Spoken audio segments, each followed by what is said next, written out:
Ko'pchilik, yaxshimisizlar? Bugungi bu tushuntirishimizda biz ustoz Mustafa Islamoğlu'nun 13. qaytimli shu qaltas darsiga ishkirilab kiramiz. Biz bugun Al-Rahman, ya'ni ilohiy marhamat degan nima, uning tegi takimi nima degan temalar ustida to'xtalamiz. Qaranglar, bu oddiy bir tema emas. Biz marhamatning ko'zga ko'rinmaydigan mikro dunyodan tortib, toki makro olamgacha bo'lgan ta'sirini birlikda ko'rib chiqamiz. Agar tayyor bo'lsangiz, qaniyimizni boshladik. Hammamizning kallasida az degandimi bir qatim paydo bo'lib baqqan shu eng cho'ng falsafaviy savoldan boshlaylik. O'ylab baqing. Agar yaratuvchi shunchalik marhamatlik, cheksiz rahm shafqat ig'isi bo'ladigan, undaqda nima uchun yer tavraydi? Nemishqa kelkun ofatlari bo'ladi? Nemishqa insonlar azob chekidi? Bu qiyin savolga nima deb javob berasiz? Men sizga shuni dey, buning javobi siz o'ylagandan necha hassa cho'ng'ir. Yuqoriqi savolning tugunini yeshish uchun birinchi bo'lib biz insonning marhamati bilan yaratuvchining marhamati o'rtasidagi farqini aniq ayirib berishimiz shart. Bu ikkisi butunlay o'xshamaydi. Mana bu yerde dikkat kılınlar. Biz insanlar merhamet kılanda, ameliyette bu köpünce hallerde bir xil reaksiyadanla ibaret oludu. Şundak o, başkalarının azabını görsek, vay can, mamde muşu künge kalıp kalmayay degen korkunçta, ya ki bolmasa malum bir mukapat umide de yardım kılırız. Yine kelip biz kimdi bunları merhamet kılışımız için o adam aldı bilen mevcut buluşu gerek. Ama ilahi merhametçu, wow, bu bütünle başka bir okum. İlahi merhamet herkeste bu reaksiye emez, o yokluktan barlıkka keltirüç hareketidir. Yani, yaratkuçunun merhameti yoklukka nezar salgana şu demdile, yokluk barlıkı aylanudu. Bu degelnik, mevcutluknun öze del Allah'ın merhametidir. Andi mushu nuqtadan yangi bir qadam yig'irlaylik. Marhamatga faqatla bir xil hissiyot deb qaramasdan, uni butkul koinotni tutib turadigan bir kuch, ya'ni tortish kuchi sifatida tasavvur qilib boqaylik. Bu merhamet gücünün ne kadar hayvetlik ekenini bilemisiz? Atom yadrosu etrafında uçup atkan elektronlarını çeçilip gitmeye birlikte tutup durgan güç bilen, şunca yoğan yer şarını, güyaş etrafında isçil aylandırıp atkan güç, əməliyyətdə dəl muşu merhametin tartış gücüden ibaret. En qaltız yeri qayardı demisiz. Kış günləri tatlı uçğusudan keçip, heç qandaq maddi mənfəət yoxdurufmu, səhərdə bamdat namazını oyğanan bir mümini ornundan durğuzan güç mü?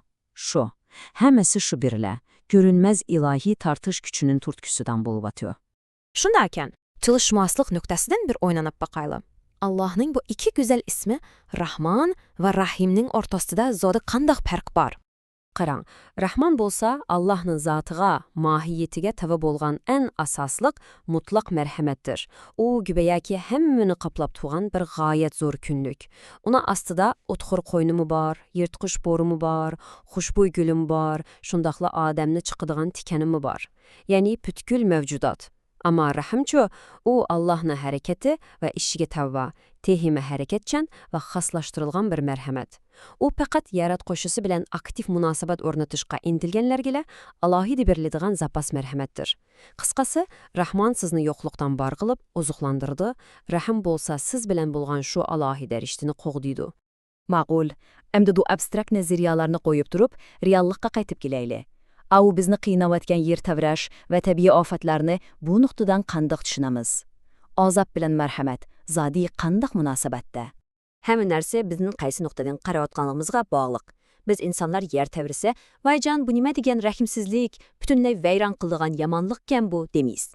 Lekin makro olam nuqtasidan, ya'ni ilohiy nazardan qaraganda-chu, yer shari faqatla nafas ilyotidi. U charchagan to'proqlarni aylantirib Eğer yer tavrash orqali yer bostidagi aşı tektonik besinlar asta-asta qo'yib berilmasa nima bo'ladi bilamizmi?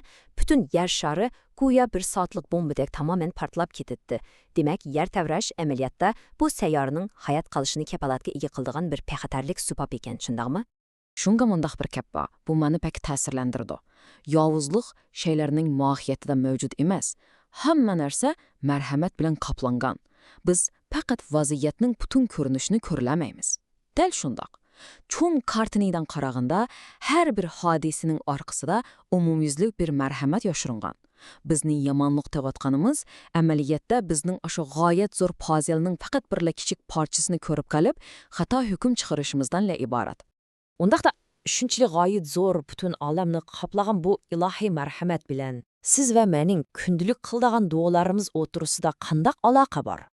Rahman so'rag'anga beradi, Rahim so'ramag'anga g'azab qiladi. Nima degan ajoyib ziddiyat bu? Shundaq-ku.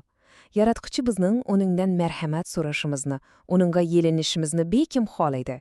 Ammo bizdeki masala nima? Biz xuddi oldida cho'ng bir dasturxon tursa, faqatla bir kichik shokolad so'ralayotgan sebiy boladik.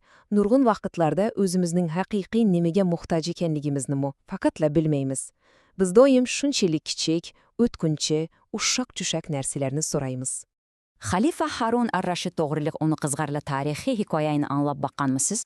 Xalifa bir kuni vaziriga "Mendin xolig'iningni so'rayar" debdi. Boshqa bütün odamlar oltin, mol-mulk, mansab so'ravatsa, vazir qarab turib, "Men faqat sizning muhabbatingizni la so'rayman" debdi. Xalifa hayron qolib so'raydi albatta. Vazir shundoqdana javob beradi-ki, u "Men sizning muhabbatingizga erishsam, bütün qolgan narsalarning hammasiga erishgan bo'laman" deydi. Mana bu en cho'ng sir. Yaratquchining o'zin, uning rozilig'ini so'rash barliq talablarning en yuqori pallisi, en cho'ng to'g'ri javobidir. Шуңа, ахырда o'z-o'zimizdan mush savolni so'rab baqaylik. Biz kunda duo qilganda haqiqatan namiga muhtoj ekanligimizni aniq bilimdik. Qo'limizni ko'targanda biz faqat ilohiy marhamatning kichikgina bir uvoq qismini so'rayotimidik yoki shu mutlaq marhamat manbasining o'zini Bu qatimlik tushuntirishimiz orqali kallingizdagi marhamat va azob to'g'risidagi burungi tushunchalaringiz yangilanib, butunlay boshqacha bir nuqtani boyqagan bo'lishingizni umid qilaman. Bugun men bilan bila bo'lganlarga rahmat. Keyingi qatimlik tushuntirishimizda ko'rishgacha omon bo'linglar.